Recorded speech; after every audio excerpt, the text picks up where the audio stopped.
It started with a single knock on my door at exactly 3:33 a.m. One knock. No more.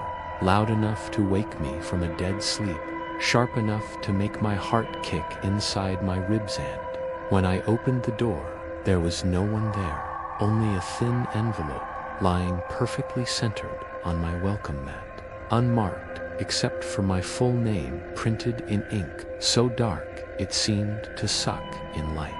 And though I live alone in a cabin miles from the nearest neighbor, surrounded by acres of dense, pine-choked forest, again, no sender, no explanation, and worst of all, no memory of any open door till I checked the back porch and saw the old cellar entrance slightly ajar.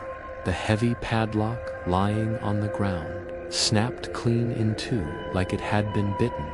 I never opened the cellar, not since I moved in.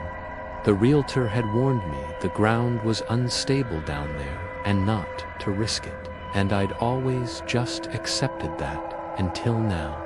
I should have run, should have left the house and never looked back. But something compelled me forward, curiosity mixed with a sharp, metallic guilt. I couldn't place like I'd done something wrong and now had to face the punishment, and so I opened the door and descended the creaking wooden steps into the cold earth, flashlight trembling in my hand.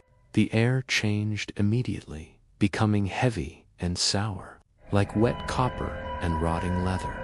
No bricks, just smooth surfaces covered in symbols I couldn't read, but that made my teeth hurt when I looked at them too long.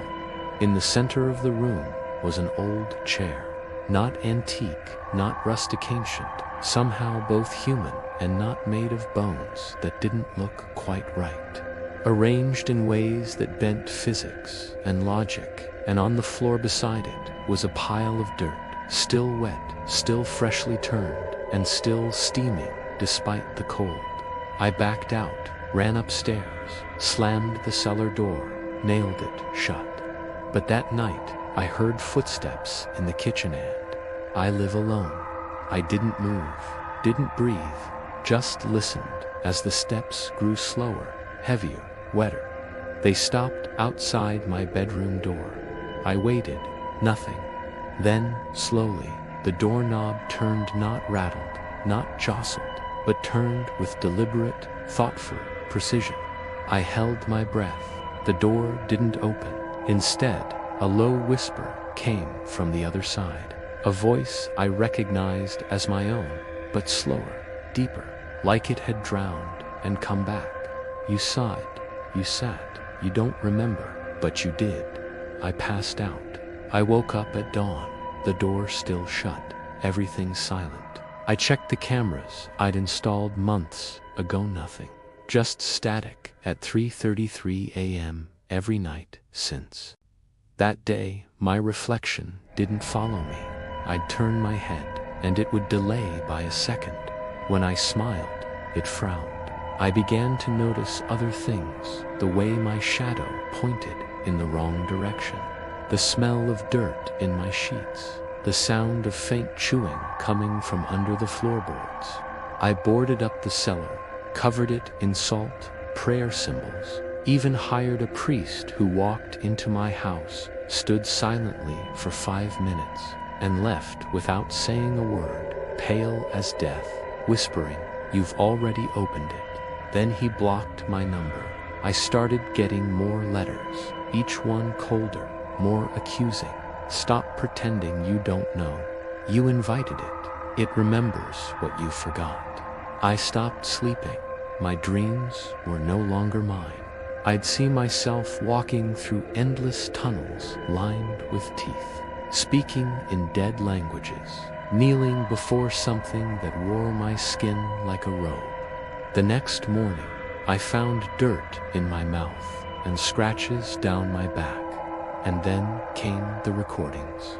Audio files appeared on my laptop, labeled with timestamps matching nights I couldn't remember, hours of me speaking in that same drowned voice, describing rituals, lists of names, and something called the inheritance.